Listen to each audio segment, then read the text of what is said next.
21장 후반부를 여러분과 함께 나누도록 하겠습니다. 기도하고 깨어 있으라. 성경을 읽을 때, 하나님 말씀을 들을 때 참 중요한 것은 이 말씀이 누구에게 하시는 말씀인가, 이 말씀을 듣는 대상이 누구인가가 매우 중요합니다. 예수님께서 지금 예루살렘으로 올라가고 계시는데요, 갑작스럽게 21장에서 마지막 종말의 이야기가 이렇게 나옵니다. 아니, 갑자기 왜 이런 이야기가 나오지? 그럴 때는 찬찬하게 본문을 앞에로부터 읽어 나가시면서 이 생각을 해야 됩니다. 이 말씀이 누구에게 하시는 말씀인가? 그러니까 21장의 말씀은 예수님께서 제자들에게 하시는 말씀입니다.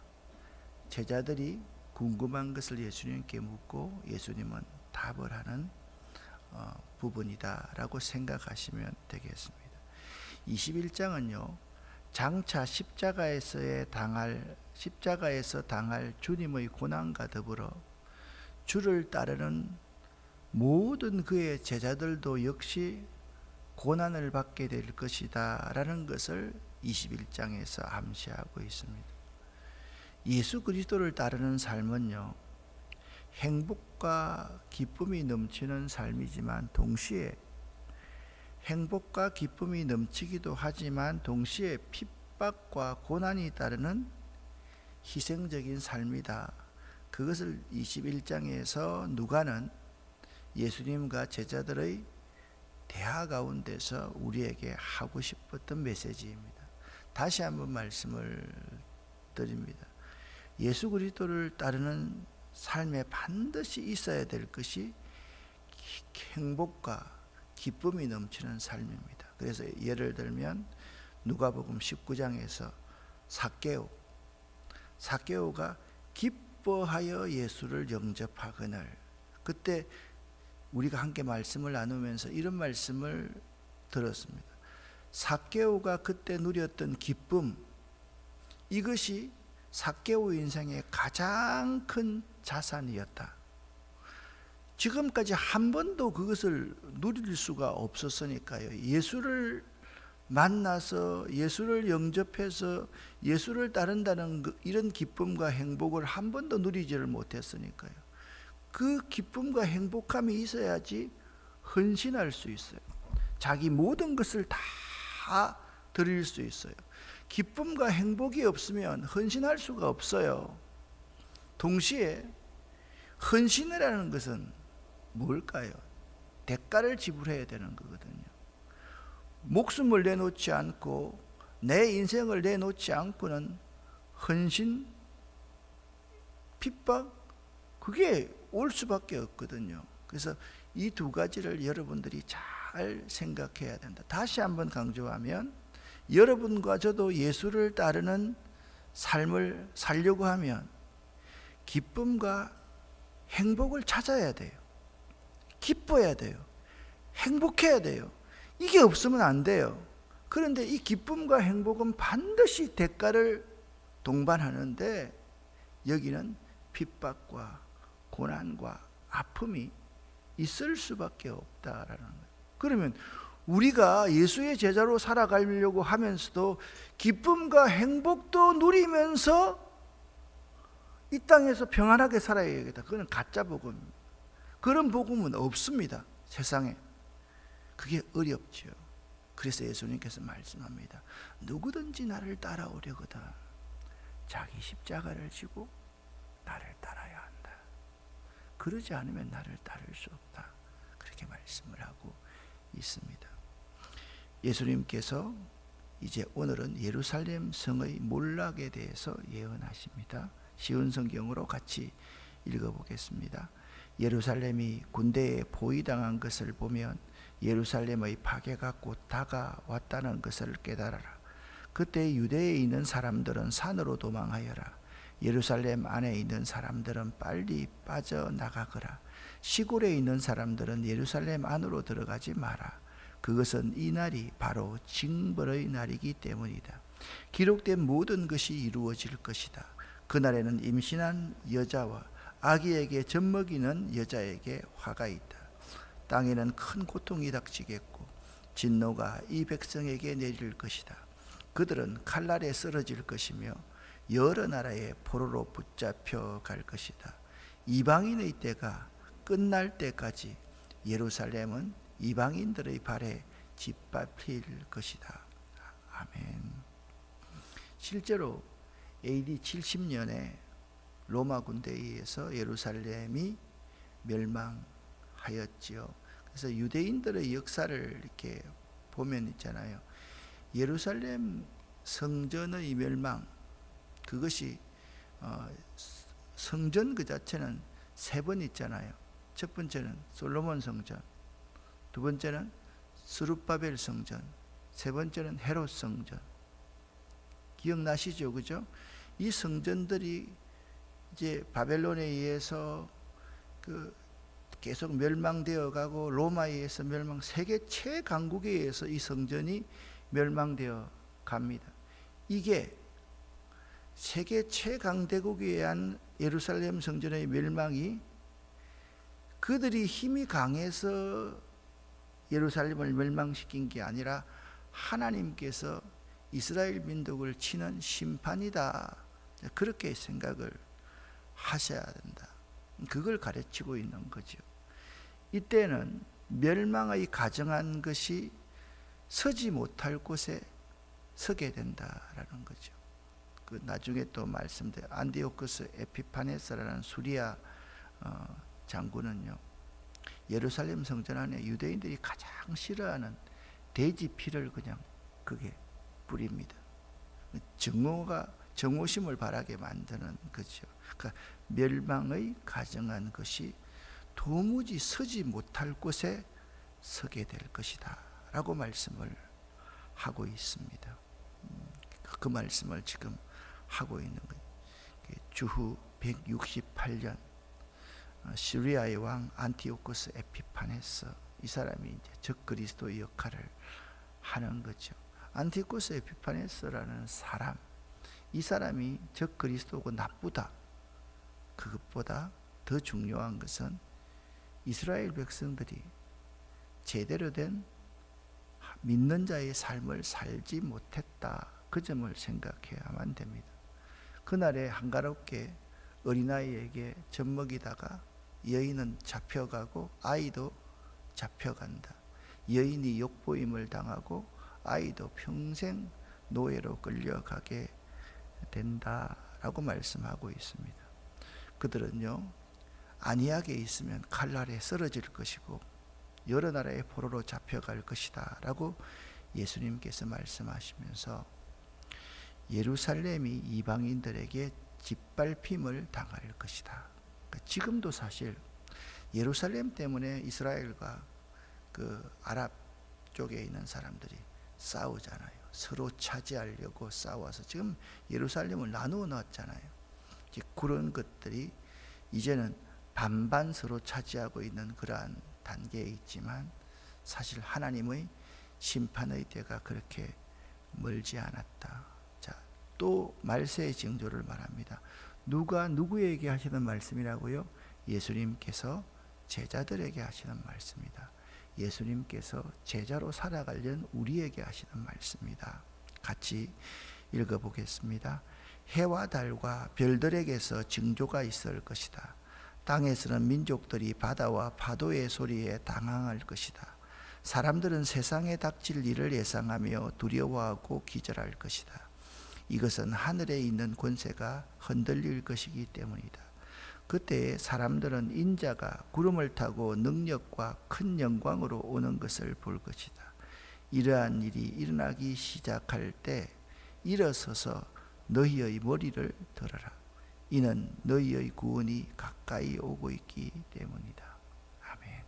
이러한 일이 일어나기 시작할 때 여러분, 태풍이 치고 해오리가 불고 우리가 상상할 수 없는 핍박과 고난이 오면 머리 꼿꼿이 세우고 있어야 됩니까? 아니면 엎드려야 됩니까? 엎드려야 되죠. 맞죠?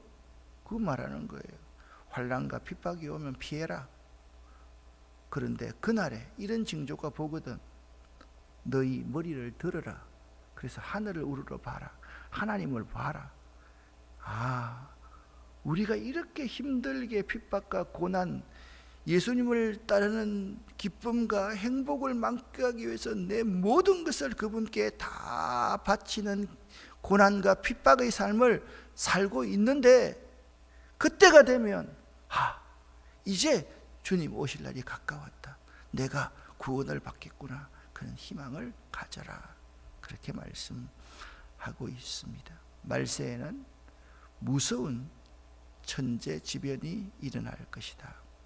이 시기가 되면 주님의 택한 백성에게는 구원의 날, 축복의 날이지만 여러분들이 주님 택한 자로서 이 세상을 살면서 이 세상의 쾌락이나 좋은 것만 누리다가 아이고 그때 내가 기름을 준비할 걸, 이렇게 하는 어리석은 사람이 되어서는 안 됩니다. 그날을 위해서 철저하게 기름을 준비해 놓고 등불을 예비해 놓는 사람이 되어야 된다라는 것입니다. 그러니까 그날은 우리 믿는 자, 예수를 따르는 자들에게는 축복의 날, 구원의 날이지만 믿지 않는 사람, 예수를 거부하는 사람, 예수 믿는 자를 핍박하는 사람에게는 심판의 날로서 끝이 왔음을 가르쳐 줍니다. 누가 그런 자세로 이 세상을 살아야 할까요? 예수의 제자들이, 여러분과 제가. 그런데 여러분 혹시나 이렇게 생각하고 있지 않습니까? 에이, 내가 살고 있을 동안은 그런 경우가 없겠지. 그게 문제입니다. 오늘 주님 오실 수 있습니다. 이 사실 여러분 믿어야 됩니다. 많은 우리 그리스도인들이 예수의 초림은 믿지만 예수님의 재림을 믿지 않습니다. 여러분 이 성경 말씀에서 이루어지지 않은 것이 하나도 없습니다. 마지막 꼭 이루어질 게 뭐냐 하면 예수님의 재림입니다. 여러분 99.99%를 다 믿으면서 0.01%를 믿지 못해서 부끄러움을 당한다면 여러분 어떻게 하시겠습니까? 매우 중요한 문제인 것입니다. 그래서 예수님께서는 제자들에게 이 비유를 말씀하십니다. 함께 읽겠습니다. 예수님께서 이런 비유를 말씀하셨습니다. 무화과 나무와 다른 모든 나무들을 보아라. 잎사귀가 돋는 것을 보면 너희는 여름이 가까웠다는 것을 알 것이다. 이와 같이 너희도 이런 일들이 일어나는 것을 볼 때 하나님 나라가 가까운 줄 알아라. 내가 진정으로 너희에게 말한다. 이 세대가 지나가기 전에 이 모든 일들이 일어날 것이다. 하늘과 땅은 없어질지라도 내 말은 결코 없어지지 않을 것이다. 여러분 오늘 이 말씀이 핵심적인 말입니다. 하늘과 땅이 없어질 수 있어요? 없어요? 없어요. 그런데 하늘이 무너지고 천체가 흔들리고 이것들이 없어질다 할지라도 주님께서 하시는 말씀은 결코 없어지지 않을 것이다 라고 말씀하고 있는 것입니다. 저는 우리가 종말론적인 삶을 살아야 된다. 지금 예수님께서 오신다면 내가 어떤 자세로 살 수 있을까? 장가가고 시집가고 이 땅에서 쾌락을 쫓아서 살아가는 그런 삶이 아니라 내가 나이가 들었으니까 내 인생을 편안하게 여생을 보내야 되겠다. 저 푸른 초원 위에 그림 같은 집 짓고 한번 살아보리라. 그렇게 생각하시는 분이 있으시면 저는 바꾸시면 좋겠습니다. 우리가 주님이 부르실 때까지 우리에게 준 모든 것을 한 사람이라도 구원시키기 위해서 다 사용하고 활용할 수 있는 여러분과 제가 되었으면 참 좋겠다.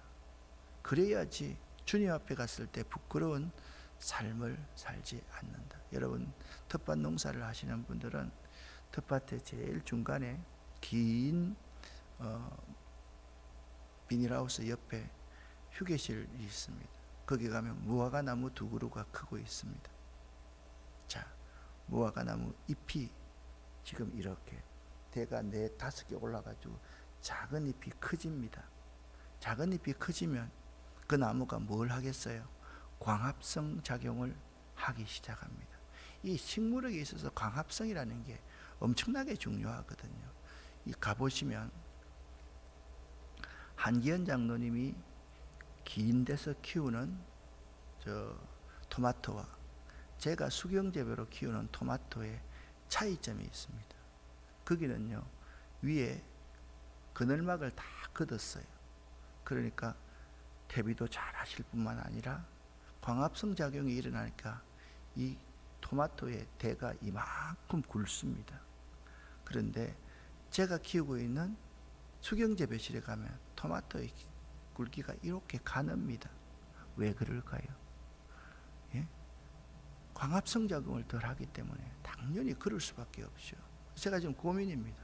위에 그늘막을 걷을까 걷지 말까. 저는 수확을 많이 하기 위해서 하는 게 아니라 실험하는 건데, 이것도 걷고 나서 또 칠라 그러면 엄청나게 힘들 건데, 지금 그렇습니다. 그걸 말하려고 하는 것이 아닙니다. 무화과 나무 잎이 싹이 나서 커지고 광합성 작용을 잘 하는 것을 보면 때가 왔다, 무화과가 열릴 때가 왔다, 마찬가지다, 그렇게 말씀하고 있습니다. 무화과 나무에서 싹이 나면 여름이 가까웠다는 것을 누구나 알 수 있듯이 마지막 때 이런 징조가 있는 것을 보면 하나님 나라가 가까웠다는 것을 너희들은 꼭 알아야 된다. 지금 하나님 나라가 가까웠다. 그러니 자꾸 잘 살려고 편안히 높은 자리에 올라가려고 하지 말고 네 십자가를 져야 해. 예수를 위해서 핍박받아야 돼. 나처럼 너희들도 죽어야 돼. 그 말씀을 지금 하고 있는 거죠. 그래서 우리는 마지막 때 그들은 심판을 받지만 우리는 구원을 받게 될 것이고, 그들은 두려워서, 우리는 처음에 로마 사람들, 바벨론 사람이 왔을 때 막 두려워서 숨었는데 그날에는 주님을 기쁨으로 맞이하는 사람이 될 것이다. 할렐루야. 그래서 그날은 우리 얼굴을 들어야 돼요. 주님 오셨습니까? 내가 참 힘들었습니다. 그 주님 한 분 지키기 위해서 내 모든 것을 다 잃어버렸습니다. 그때 주님께서 말씀하십니다. 착하고 충성된 종아, 내가 맡긴 일에 충성하였으니 너에게 10골의 권세를 주마. 그렇게 말씀하실 것입니다. 그러므로 우리들은 항상 경건하게 자신을 살피는 삶을 살아야 하며, 절대로 방탕과 술 취하는 태도, 이 땅에서 함부로 우리 인생을 경영하는 태도를 보여서는 결코 안 된다라는 사실을 알아야 됩니다. 마지막 때에 부부가 서로 손을 잡고 주와 같이 길 가는 것 즐거운 일 아닌가. 마지막 때 부모와 자식들, 손주와 함께 손잡고 주님과 함께 길 가는 것, 이 길 가는 것, 십자가의 길, 좁은 길 가는 것 정말 즐거운 일 것 아닌가.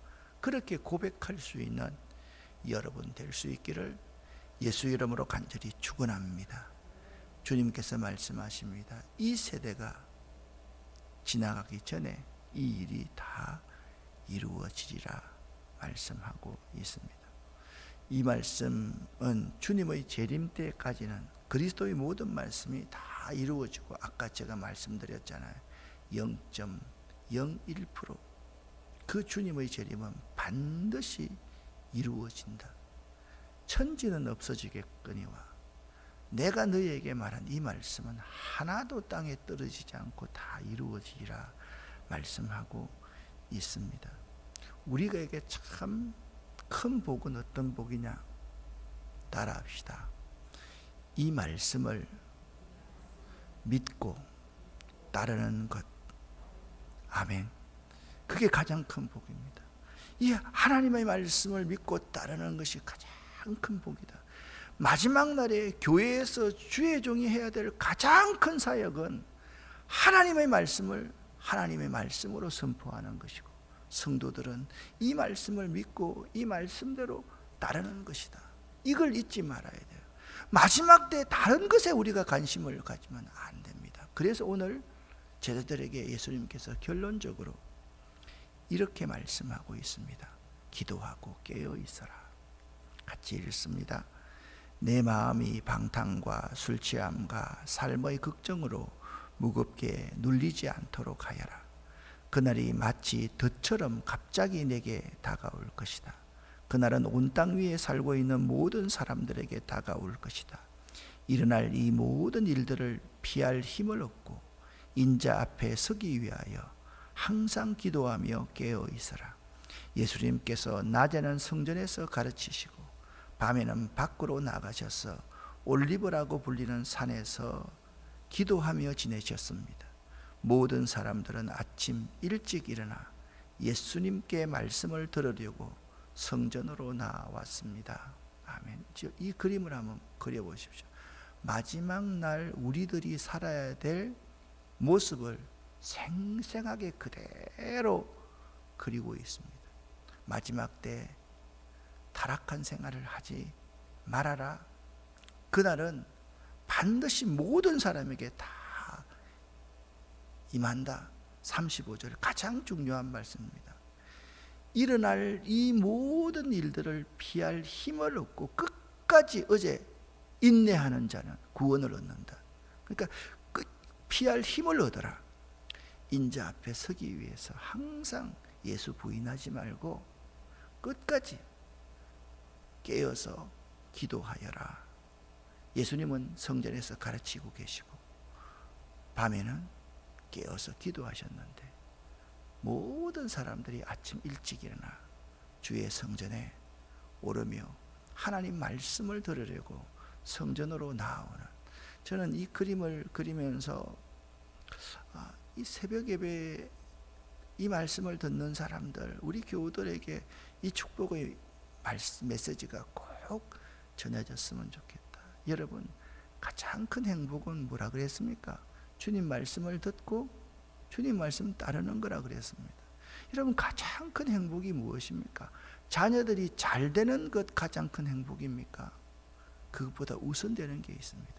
자녀 손들의 손을 잡고 주님께서 말씀하시는 그 말씀을 들으려고 기쁨으로 매일 성전에 오르는 것, 이것보다 더 큰 축복이 없다라는 사실을 여러분들이 꼭 기억할 수 있어야만 될 것입니다. 우리는요, 이 세상에 마음을 빼앗기지 말아야 합니다. 언제나 말씀 중심, 기도 중심, 교회 중심의 삶을 살아야만 됩니다. 그리고 땅끝까지 주의 복음을 증거하는 삶을 살아야 돼요. 마지막 말씀드렸지 않습니까?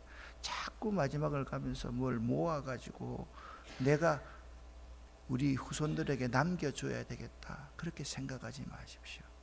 여러분, 여기 장작기 있습니다. 이거 많이 남겨가지고 후손들에게 남겨주면요, 여러분은 자산 같지만 그 아이들에게는 짐이 될 겁니다. 이 장작이 돈일 수가 있고 집일 수가 있고 다 그렇습니다.